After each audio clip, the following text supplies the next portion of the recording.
Welcome once again, folks, to the Hour of the Time. I'm your host, William Cooper, and tonight we continue on our series of the origins, the history, the dogma, and the identity of Mystery Babylon, the secret organization that has infiltrated every level of our society, military, and government, and are bringing about a totalitarian world socialist government that they call the New World Order.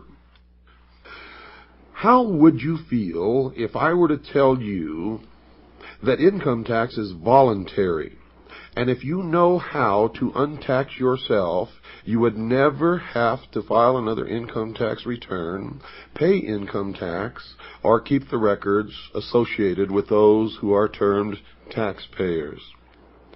And I no longer have to do those things, folks, and I can tell you that it works. I completely inspected all of their records. I talked to their people, and I can tell you unequivocally that there is no law that specifically and unequivocally requires anyone to pay taxes.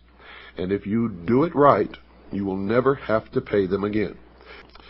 Well, folks, we left off with a great revelation for those of you who were listening last night.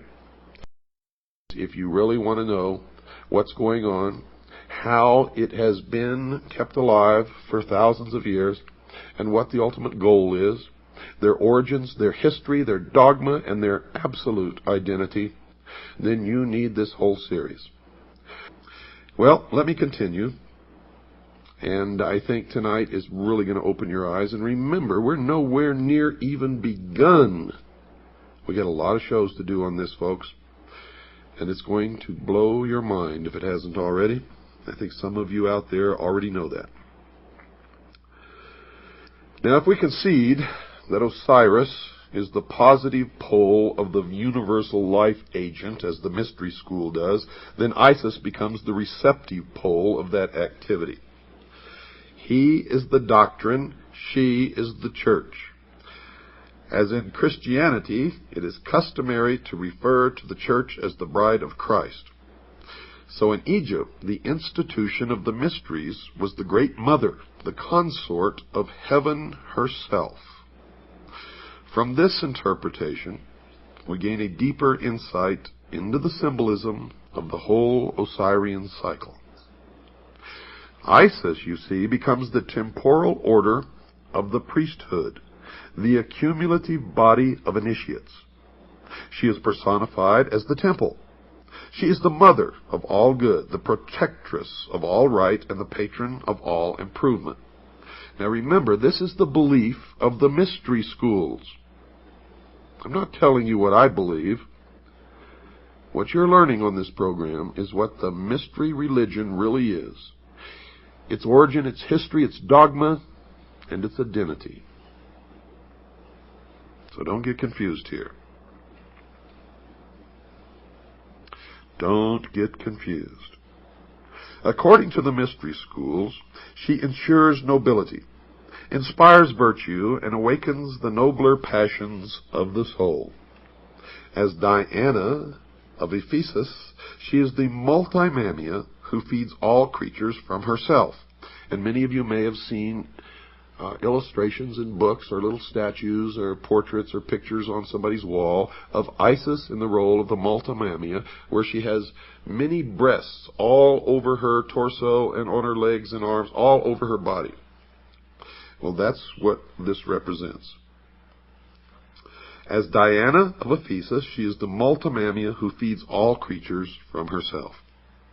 Like the moon, she shines only with the light of her sovereign sun, spelled S-U-N, even as the temple can only be illumined by its indwelling truth. So Isis is the moon, Osiris is the sun. And remember what this means, folks. He is the doctrine, she is the church. You see, the Osirian legend, the Osirian cycle, was never about real people. It was never about gods or goddesses. But it is the method by which the real object of worship, and the real mystery of the mystery religion of Babylon has been concealed, and it is only one of the ways, as you will see.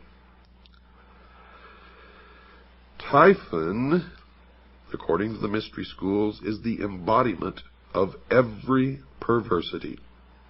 He is the negative creation, the Ahriman of Zoroastrianism. And remember, we talked last Thursday about the movie 2001, and in the beginning of the movie, the musical score that you hear, the name of it is Also Sprach Zarathustra, which is a tribute to Zoroaster, which is the androgynous god.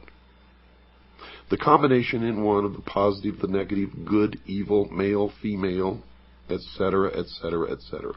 It is the concept that Christ is also Lucifer, or that they are twins, and that's what they teach in the Mormon Church. Typhon, according to the mystery schools, is black magic and sorcery, the Black Brotherhood, also known as the Jesuit order. Nephthys, his wife, is the institution through which he manifests. He is neither a single evil, nor even a sequence of ills, but an infinite diversity of them, indescribably insidious, empowered to infect the fabric of church and state. The enemy of the mystery schools are three: the church, the state, and the mob. And of course the mob is us. Typhon lured Osiris into the ark of destruction at the time when the sun enters the house of the scorpion. Hence we know him to be the eternal betrayer, or Judas, that ageless Judas who undoes all good things and inevitably presages ruin. He is the power of the physical universe, which is constantly seeking to destroy the spiritual values locked within its substances. You will see that they have a talent for turning things around. He strikes in the 8th month, and now it is supposed that a child delivered in the 8th month of the prenatal epoch cannot live because of the curse of Typhon. Osiris was born in the 7th month, and thereafter it may be said of him that he was delivered prior to the rule of Typhon. And that's why our forefathers, all Freemasons, established this country by the signing of the Declaration of Independence in the month of July. And this will all become clearer to you as we go along. Of all good things, Typhon is the opposer, according to the mystery schools, occupying the position of the eternal negative. This evil monster may well be generalized under the appellation of the adversary. In the initiation rites, he is also the tester, or the trier. Quote, "The Lord who is against us," unquote.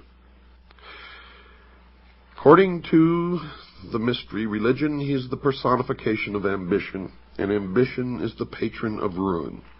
It was ambition that set Typhon plotting for the throne of Egypt, designing how he should destroy the power of his brother. A learned Jesuit father sees in Typhon Cain, and in his brother Osiris Abel. If such a parallel actually exists, then the biblical allegory is susceptible of the same interpretation. But you see, they have twisted everything around. Adam Weishaupt, the founder of the Illuminati, was a Jesuit priest and a professor at Ingolstadt University, which is a Jesuit university. The Jesuit order was founded by Ignatius Loyola. He was the head of the Ilumbrados in Spain, which is the order of Illuminati long before Adam Weishaupt even came along. He was arrested by the Dominican monks under the Inquisition and used his power of association of those who had influence and power to beg an audience with the Pope. Now, nobody knows what occurred during this audience, but he emerged as the head of a new order called the Jesuits. Now, the Jesuits was just another name for the Illuminati, for he took his organization that he already controlled and made it into the Brotherhood of the Jesuits. The Jesuits went on to foment rebellion everywhere that they went, and the Pope gave them incredible power and made Ignatius Loyola immune to any prosecution from any source. And it was they who trained Adam Weishaupt, and it was Adam Weishaupt who formed the branch of what we all know as the Illumined Ones, known as the Illuminati in Bavaria, where he sent out agents to infiltrate the lodges of the secret societies throughout Europe. Now you will begin to understand this even more, folks, as we go along. Right now I understand how shocking some of this may be to some of you out there. But just hang on, continue to listen, because we have many, many more hours of this to go before it will all come together for you. But I would suggest that you begin study on your own. It doesn't matter if you get ahead of us, because you will always need some of the information that I'm putting out here, no matter how ahead you may get or what you already may know, simply because I've done well over 23 years of research into this, and I must know something that you don't know. And if you know something that I don't, please send it to me immediately. And if we can substantiate it, we will incorporate it into this series. Now, let me continue. Typhon lured Osiris into the Ark of Destruction at the time when the sun enters the house of the Scorpion. Hence we know him to be the eternal betrayer, that ageless Judas, who undoes all good things and inevitably presages ruin. Now this may sound to you that we're talking about Satan or the devil. But you see, in the mystery schools, they consider their god, Lucifer, to be the true good god, and they consider the God of Christianity to be the evil God. Now, if you listened on the night of the 11th of February, Thursday, you already understand this concept. Because the mystery religion of Babylon believes that man was held prison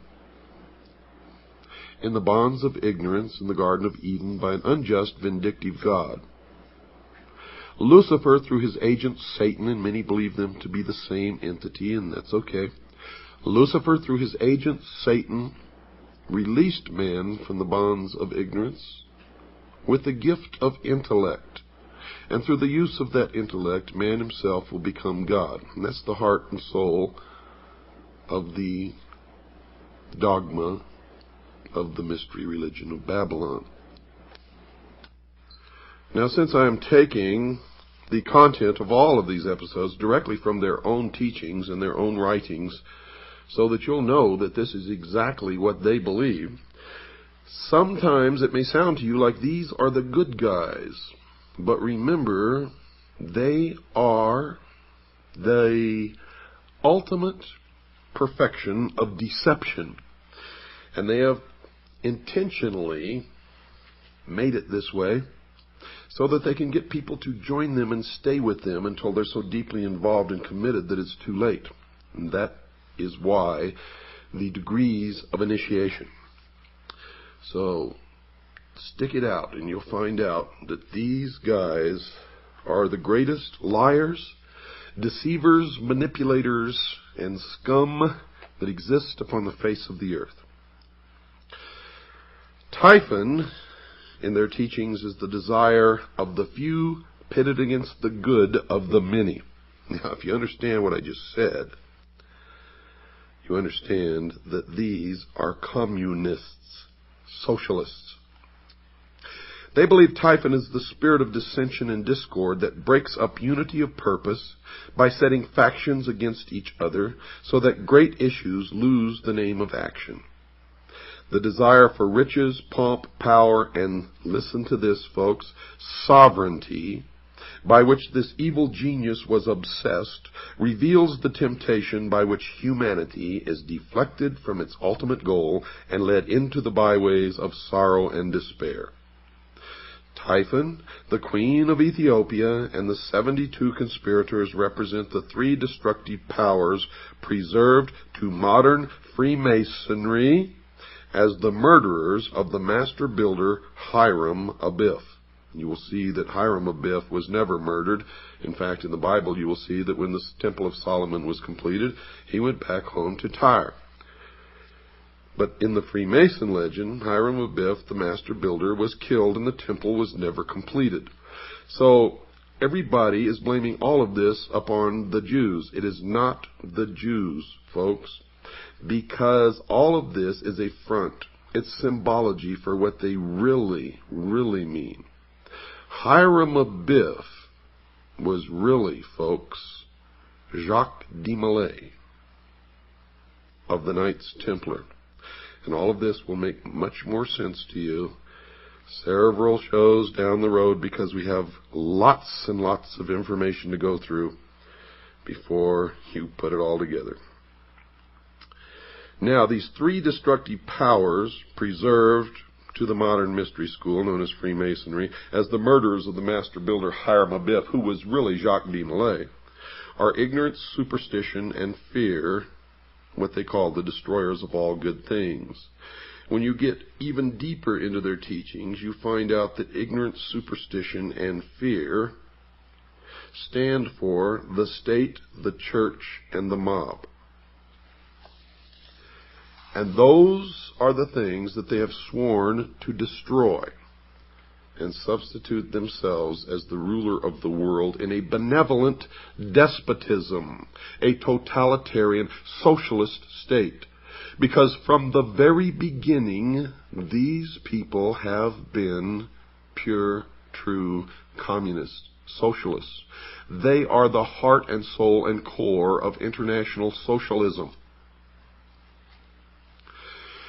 They believe the advent of greed and perversion marked the end of the Golden Age, the Osirian age, which the Osirian cycle is just a symbology of this. And the Golden Age, of course, golden, oro, always has stood for the sun. Osiris is representative of the sun. And outwardly these people worship the sun, but the sun is just another symbol for their god Lucifer, the light, the intellect. And with the good prince Osiris, the deeper truth returned to his own land. He became the victim of a hideous plot. So what is this mysterious chest, so beautiful in its outer appearance, but so fatal in its application? Well, folks, Plato, who was wise in the wisdom of the Egyptians and who was an initiate of the mystery school, would have answered that it was the body that lures the soul into the sorrows of generation. Now, if this interpretation is projected into the social sphere, the chest becomes symbolic of material organization. Witness the application of this thought to Christianity, where the pomp and glory of the outer show of a vast ecclesiastical mechanism has all but destroyed the simplicity and dignity of the primitive revelation of the mysteries. That is their exact words. See, I didn't make that up. Those aren't my words. Those are the words of the mystery school. And it is an indication, if you didn't think so yet, that Christianity is their enemy. They intend to destroy Christianity and all Christians. The blood will flow when the new world order takes power in the world. And if you sit back and say, well, I'm not worried because I'm going to be raptured, I feel sorry for you, because you are going to suffer tremendously. Because in my research, I have found that most of the theologians in the Protestant religion of all denominations who are responsible for this doctrine of the rapture are Freemasons. And they are in control of the World Council of Churches. They are responsible for the bringing together of the different religions in the World Council of Churches to attempt to merge them all into one and then change the doctrine to the New World religion. If you don't believe that, you get off your little butts and go out there and start looking instead of just listening and accepting. For it is true. And their doctrine, folks, is Zionism. I can tell you right now, Jerry Falwell has admitted publicly that he is a Zionist, and we know that he is also a member of the mystery schools, and many others that you follow blindly instead of reading the words of Jesus Christ. You're all split up. Do you know the original teachings of Christ have been so perverted that there are thousands of different sects of the Protestant religion? And the Vatican is the original perversion of the mysteries, established by a pagan Roman emperor, a worshiper of the sun. I hope you're all beginning to open your mind. And I know I'm going to get a lot of letters from a lot of fanatics who don't believe this. And those are the people who will be hurt the most when they find out that it is all true. When they find out that it is all true. Back to their doctrine. The murderers rush from the palace with the lead-sealed casket and cast it with its kingly contents into the dark waters of the Nile. Thus are the ideals which lead men into the paths of truth and righteousness obscured, and with truth no longer evident, according to them, error, which is the Christian church, can rule supreme. Typhon, by now you should know that Typhon is their designation for Christianity. Typhon ascended the throne as regent of the world, swinishly gloating over a dejected humanity he had led into dark and devious byways. By the Nile, may we not understand the river of generation, in the current of which souls imprisoned in mortal nature move helplessly upon the never-ceasing current. Now they believe that truth is dead. And according to their belief, with truth dead, or at least exiled to the invisible world, material facts were superseded by opinions. Opinions bred hatreds, and men finally fought and died over notions both senseless and soulless. And that is another deception and another lie. For in my research I have found that in every instance of the most terrible things and wars that have ever happened on the face of the earth, these men are the ones who have brought it about. Have brought it about. Greed became the dominating impulse, they say, gain the all-absorbing end, and ruthlessness the all-sufficient means. In the dark ages of uncertainty, when reality hid its face and no man dared to know, the leering Typhon ruled his ill-gotten world, binding men to himself by breeding 1,000 uncertainties to sap courage and weaken conviction. Men ask, why seek to know? Knowledge does not exist. Life is a cruel jest, purposeless and of short duration. Because the human mind demanded intellectual expression, Typhon sowed the seeds of intellectual confusion, so that numerous orders of learning appeared which were convincingly plausible but untrue. These various orders of thought survived by catering to the weaknesses and limitations of the flesh. Today, our great industrial civilization is feeling the heavy hand of an outraged destiny. The evil genius of our ambitions has again undone us, and our follies crumble about us.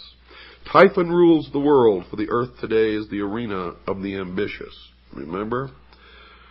Typhon is their symbol for Christianity.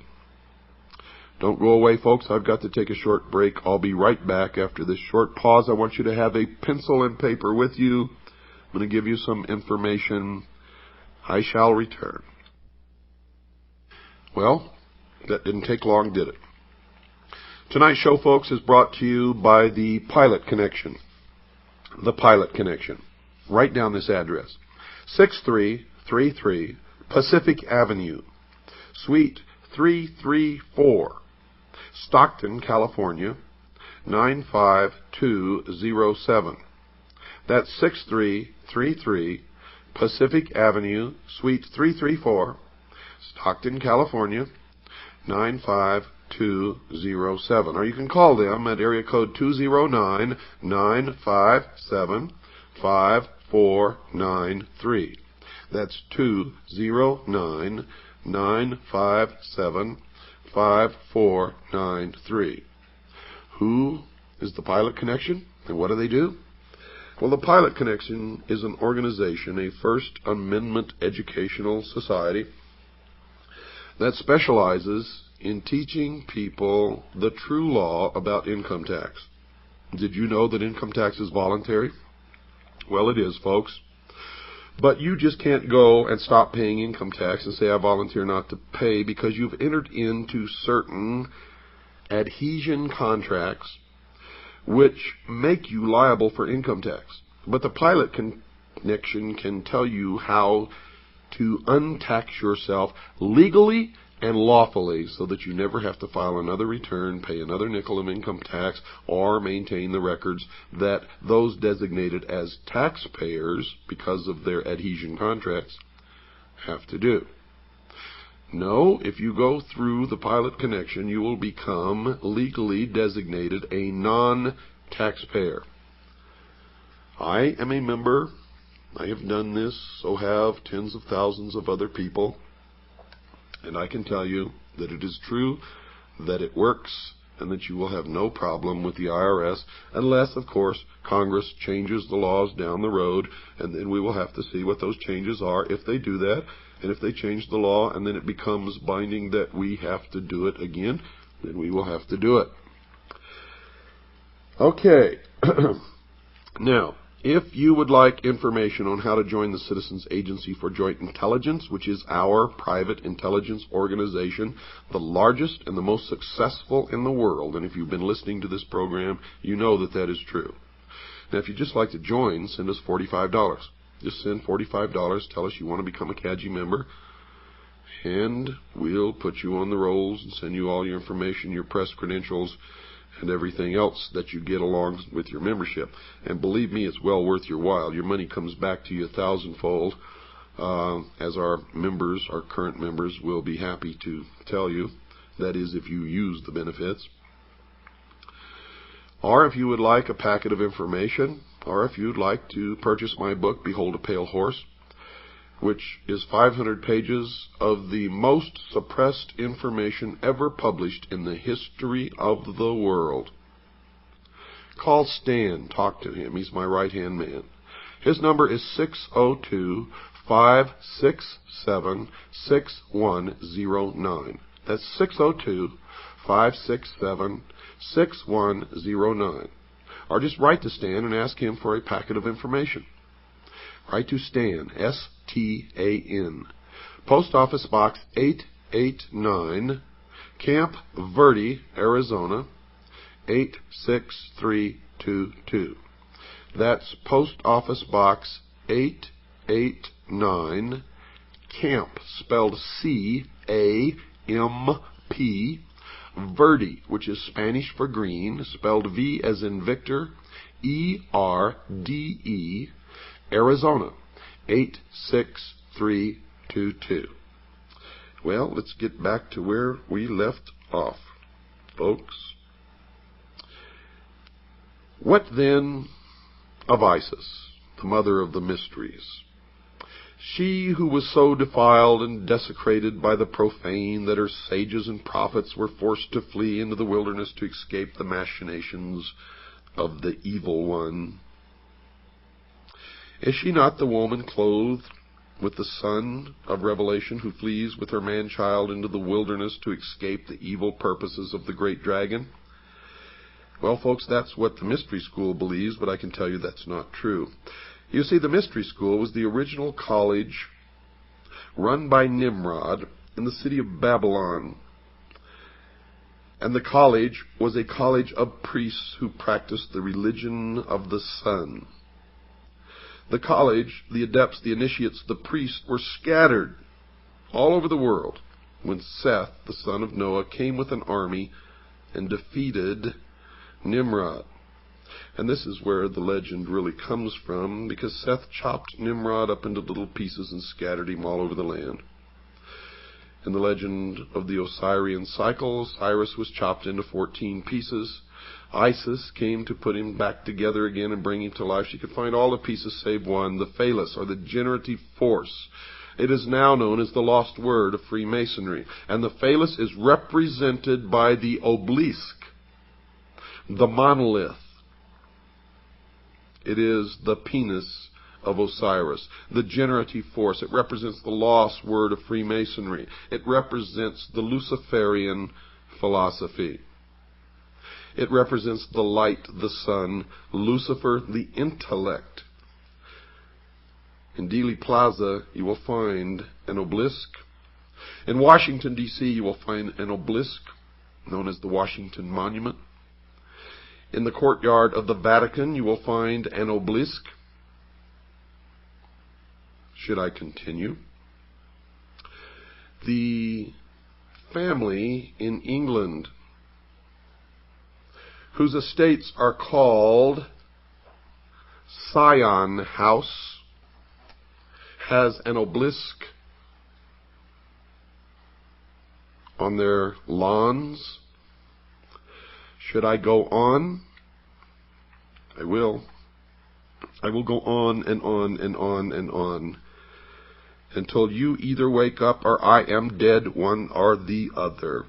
And if you don't wake up, I would rather be dead than live in slavery in the New World Order, with our Constitution destroyed, the family broken, the children taken from the homes to be raised by the state, Christians and patriots locked in prison camps, labor camps, until they are no longer useful, and then they will be executed. And the blood will run in the New World Order. If you don't believe me, look back at every single nation where international socialism has triumphed over Christianity, and you will see that tens of millions perished, were destroyed. Socialism, folks, sucks. And I will not live under such a system, and I hope you agree with me. If you don't like my language, that's tough. I'm fighting a battle against people with no morals, no decency, no heart, no soul. No soul. They do not even believe in God. They do not even believe in God.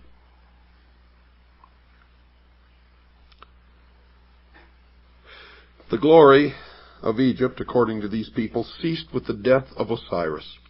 The mighty temples still stood, but the God who illuminated them had gone. The priests bowed helplessly before the dead embers of their altars. And one by one the sanctuaries crumbled into ruin, and the custodians of these ancient truths hid themselves in obscure corners of the earth, lest they be hunted down and slain for the sin of dreaming and hoping for a better day. Isis then, as the scattered but still consecrated body of initiates, began the great search for the secret that was lost. And this is all in reference to Seth's army scattering the college of priests in the ancient city of Babylon. And later it refers to the Knights Templar, who brought the mysteries from the Middle East to Europe. In the beginning, folks, they were never a part of the Catholic Church, as you will learn, and they still exist today, regardless of what you've ever been taught. For they are the mystery school today.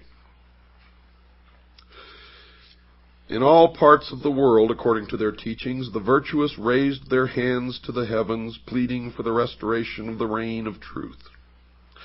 This congregation of those who prayed, who labored, and who waited, the great congregation of a world in anguish, This is Isis in sackcloth and ashes, searching for the body of her Lord.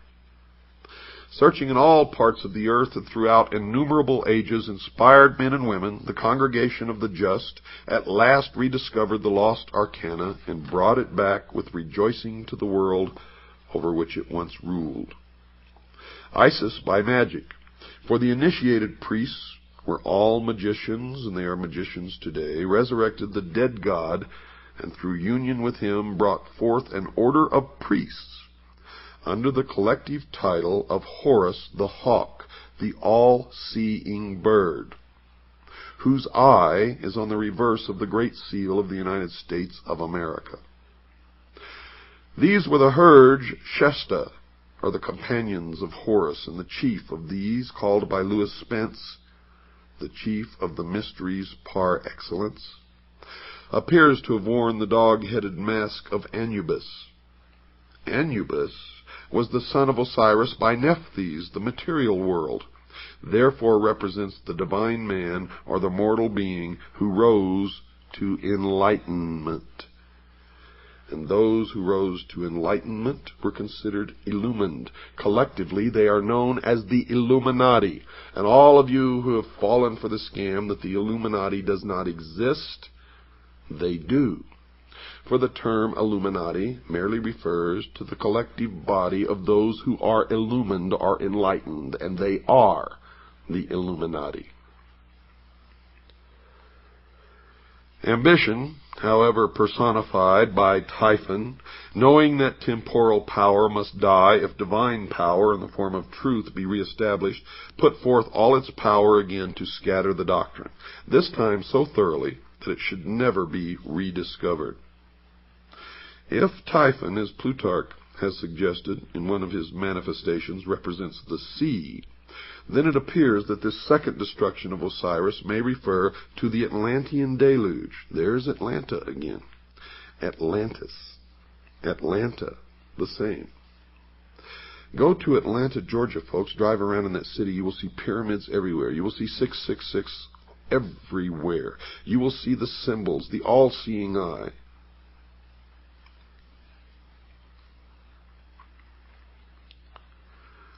Osiris may refer to the Atlantean deluge, by which the doctrine was swallowed up or lost, and its fragments scattered among all of the existing civilizations of that time.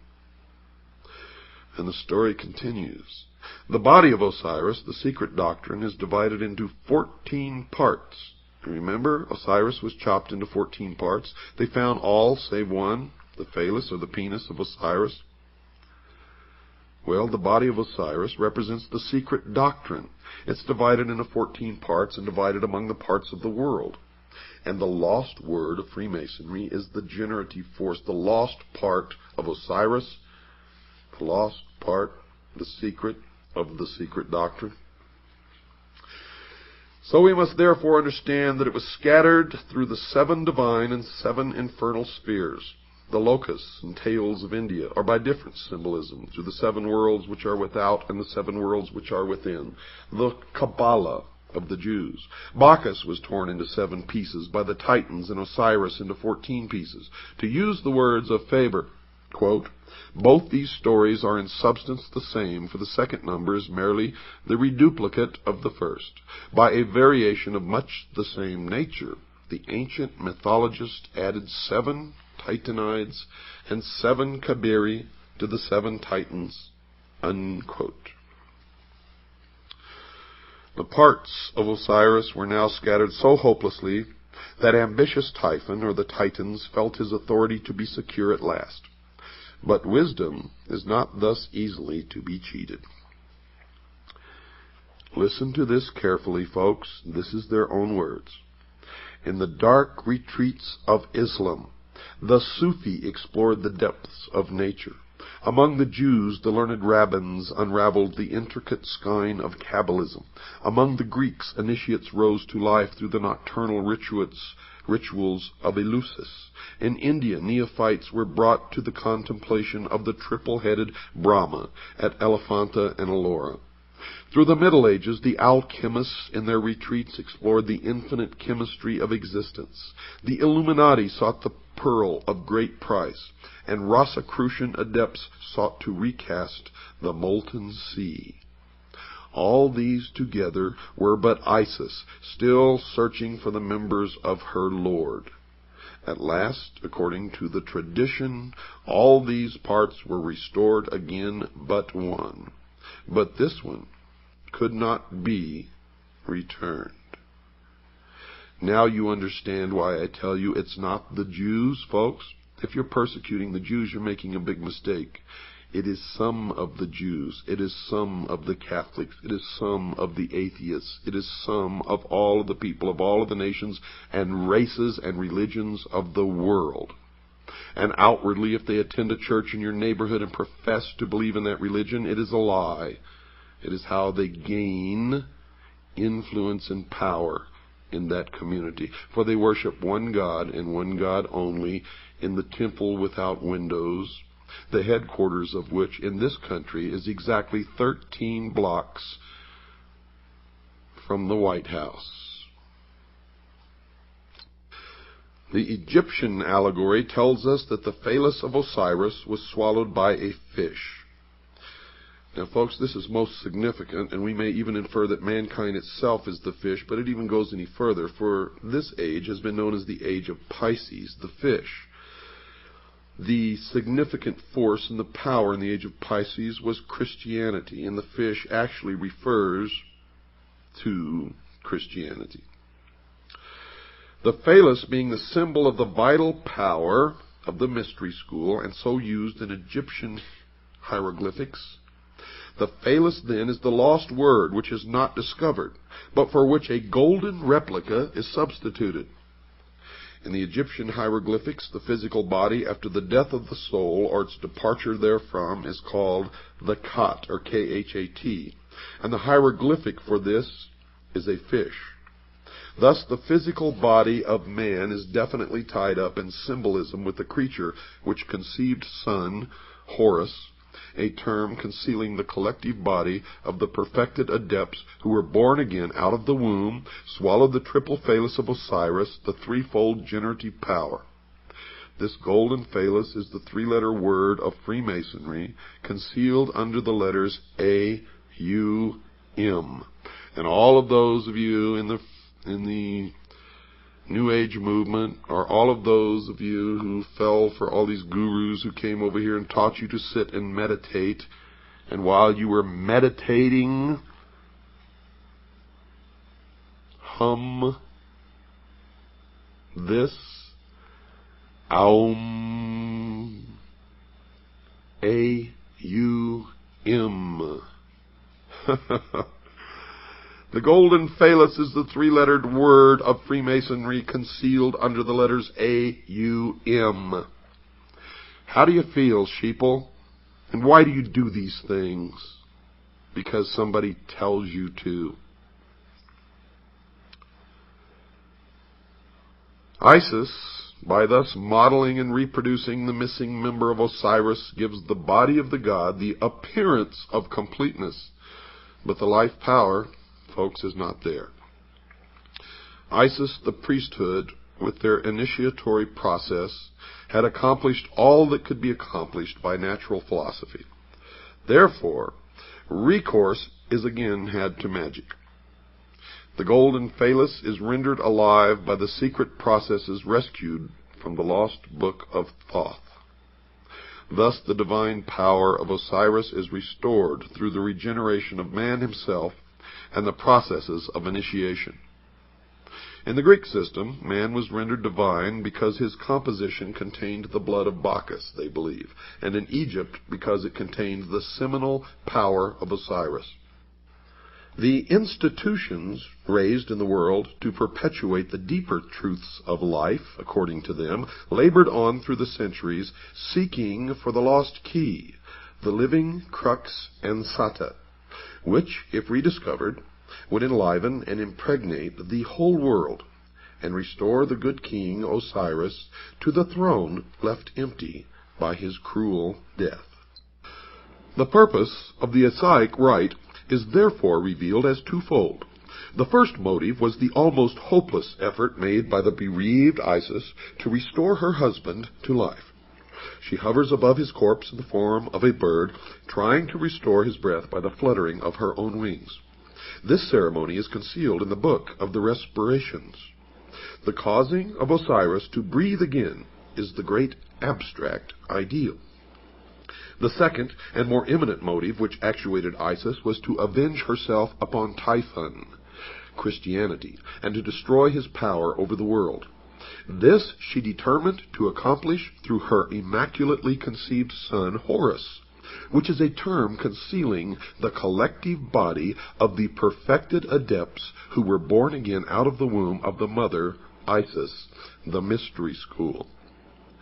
Now we can apply this analogy to a great modern system of initiation called Freemasonry, which has certainly perpetuated at least the outer form of the ancient rites to the profane or to the members on the lower rung of the initiatory ladder. To the adepts of the priesthood, the higher initiates, then it is clear. You see, for Freemasonry as an institution is Isis, the mother of mysteries, from whose dark womb the initiates are born in the mystery of the second or philosophic birth. Thus all adepts, by virtue of their participation in the rites, are figuratively at least the sons of Isis.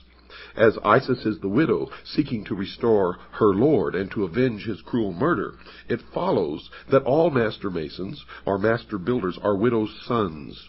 They are the offspring of the institution, widowed by the loss of the living word, and theirs is the eternal quest they discover by becoming. In the Egyptian rites, Horus is the savior avenger, son of Isis, conceived by magic, or the ritual, after the brutal murder of Osiris. Hence, he is the posthumous redeemer. Freemasons are Hori. They are the eye of Osiris, whose body, therefore, is made up of eyes. Each initiate is a Horus, each is a hawk of the sun, spelled S-U-N, and for one reason is each raised, and that is that he may join the army which is to avenge the destruction of wisdom and restore the reign of the all-seeing Lord, Lucifer. Each one is dedicated to the overthrowing of the reign of Christianity. The great battle in which the sons of the hawk rout the hosts of darkness is the mysterious Armageddon of Revelation. You see, they believe Lucifer is the god of light, and Jehovah, or Yahweh, is the god of darkness. They believe that the Armageddon of Revelation is the Kurukshetras of the Mahabharata and the Ragnarok of the Eddas. In this battle, the hosts of the adversary shall be routed forever. The great purposes of the Osirian rite are thus revealed in an unsuspected clarity. The Hershesti are philosophically opposed to the reign of ambition. It is their duty to reestablish that golden age when wisdom personified as Osiris and not selfishness personified by Typhon shall dictate the whole course of human procedure. The day must ultimately come when the Hori, by virtue of their royal purpose, accomplish the consummation of the great work. The great work, folks, is the elevation of man to the illumined man, or 666, and the establishment of a one-world, totalitarian, socialist utopia on earth. The missing word will be found, and the golden substitute will be replaced as promised in the ancient rite. Osiris will rise in splendor from the dead and rule the world through those sages and philosophers in whom wisdom has become incarnate.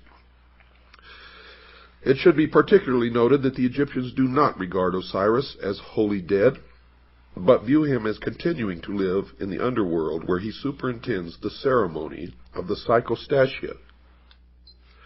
The underworld is not the sphere of the dead alone. It is the world of the mysteries. Lucifer is therefore god of the hidden fane, the temple which is beneath the earth, the house of the low ceiling, the crypts into which the initiates go in search of truth. He is the dweller who abides in the darkness of the innermost. His throne is not in the objective world, but in that subjective sphere which is the inner life of man. They believe that thus is it arcanely intimated that while truth may perish from society, it cannot die from the heart which preserves the sacred tradition through that natural inspiration by which all men are gradually moved to truth. In the meantime, the widow Isis, the mystery school, continues to produce out of herself the host of potential redeemers. Spiritual education continues from age to age in secret, and though temporarily obscured in this generation or in that, its onward process, they believe, is inevitable. Out of the hidden house, guarded by the silent God, must someday issue the glorious and illumined Horus. 666 is the number of that man, the very incarnation of his own father, Osiris or Lucifer, the personification of the Lord of Abydos, the avenger of all, and the just God in whom there is no death. Good night, and God bless you all.